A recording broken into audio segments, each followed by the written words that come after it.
Hello and welcome to today's lecture. Please take notes today as you will be quizzed on this information directly following. Today we're going to kind of do a brief overview of what exactly argumentation is before we get into the rest of the class. I'd like you to use this as a foundation before we approach some of the kind of more difficult, deeper subjects. So that being said, the first question I want to address is why study argument? So there are 5 main reasons why you would study it.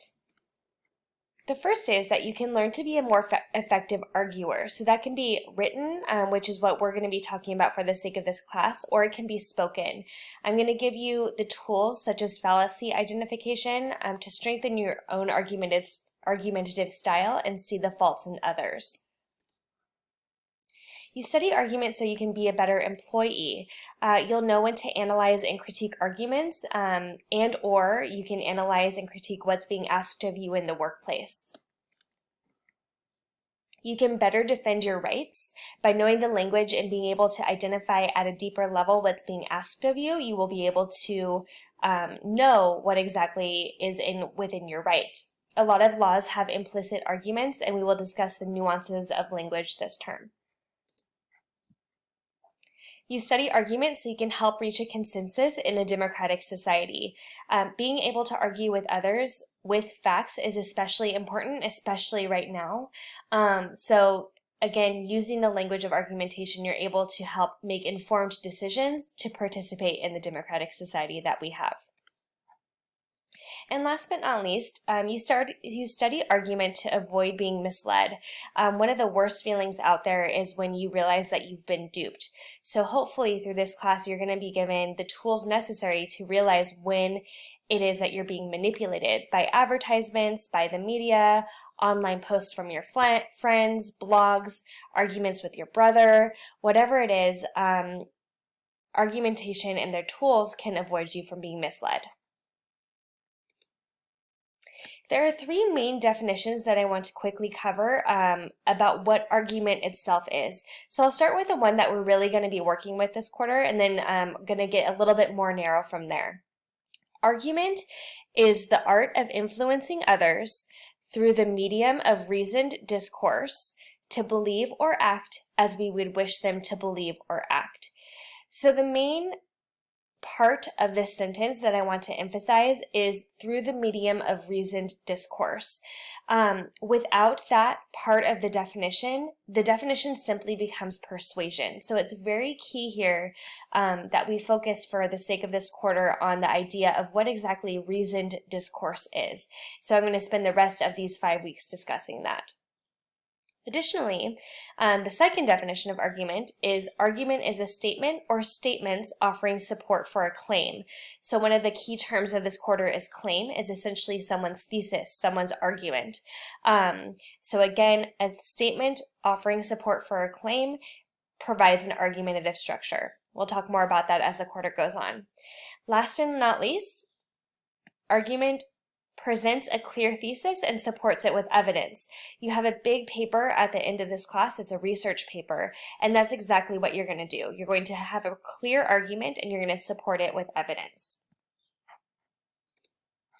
For those of you who took English 134, which is writing and rhetoric, and for those of you who took high school AP English/writing courses, a lot of you might be wondering what the difference is between this class and those classes. This class is focusing on argument. Those classes focused on persuasion. So I'm going to go ahead and quickly go over the difference between the two.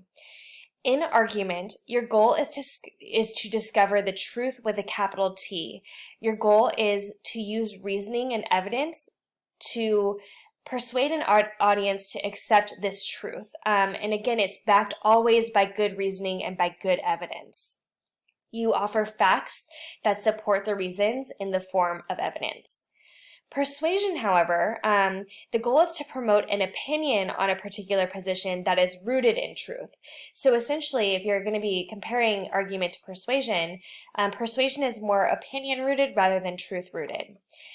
Persuasion offers emotional, personal, moral appeals to convince an audience to adopt a particular point of view, whereas argument is a little bit more focused on the logical, the rational. And again, persuasion relies on opinion, whereas argument is really relying on logic. So the predominant focus of this course is going to be on how you use good logic to make an argument. So what sort of things do we argue about? So the three kind of topics we're going to discuss in this course is you argue about anything that's in doubt. So for example, there's a current controversy about whether or not it is good to allow kids or young adults to wait until 21 years to be able to drink. That is in doubt, and so it's things that can be argued about. We argue about assertions that we can support with specific evidence, which you guys are going to be doing for the final report in my class. So climate change, unfortunately, is an example here. It shouldn't even be an argument because it's so common knowledge. However, it's become a topic of debate, especially recently. So climate change is an assertion that you can support with specific evidence to show that it actually exists. And last but not least, we argue about matters of public controversy. So an especially relevant idea for this one is when should we lift the shelter-in-place order? That's a public controversy, right? Because if you think about it, so many small businesses are being impacted. However, you know, at what point does the health of the people come into play? There are a bunch of terms that I'm going to be covering throughout this course. For the sake of this lecture, I'm going to be focusing on the first bullet point right there, but just keep in mind that the terms of argument are extensive, and for this class, because we only have 5 weeks, these are the main terms that we're going to be covering. So let's go ahead and start with different types of claims. As I mentioned, claims are arguments. They are types of essentially thesis statements, types of arguments out there. There are 3 types: a claim of value, a claim of policy, and a claim of fact. Claims of value attempt to prove that some things are more or less valuable than others. They express approval or disapproval based off of standards of taste and morality. So that was a mouthful, and like I mentioned, we're going to really delve deeper into these topics as we move forward. But essentially, you're arguing that one thing is better than another. So if you look at these examples right here, let's look at just the last one. The hunting of animals is a barbaric practice. That's based off your own values, as what your own values inform what your argument is. And just a quick note, at the end of the quarter, you're going to be writing either a claim of fact, a claim of value, or a claim of policy. You pick which one that you want, and that's the reason why I'm introducing these today. I want you to start thinking about it. Claims of fact. So claims of fact assert that a condition has existed, exists, or will exist, and they are based off of facts that the audience will accept as being objectively verifiable. So as I mentioned, arguing that climate change is real is a claim of fact paper. It's arguable, but at the same time, it's based off of scientific fact. And you guys can see other examples of claim of fact papers here. You can see the last one is what I just mentioned. And my favorite one is the claim of policy. So claims of policy assert that specific policies should be instituted as solutions to problems. I will always see the words should, must, or ought to in a claim of policy paper.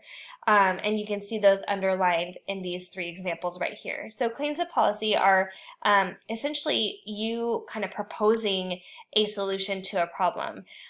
So in this case, legislation should be passed to stop the sale of cigarettes. You're proposing a solution.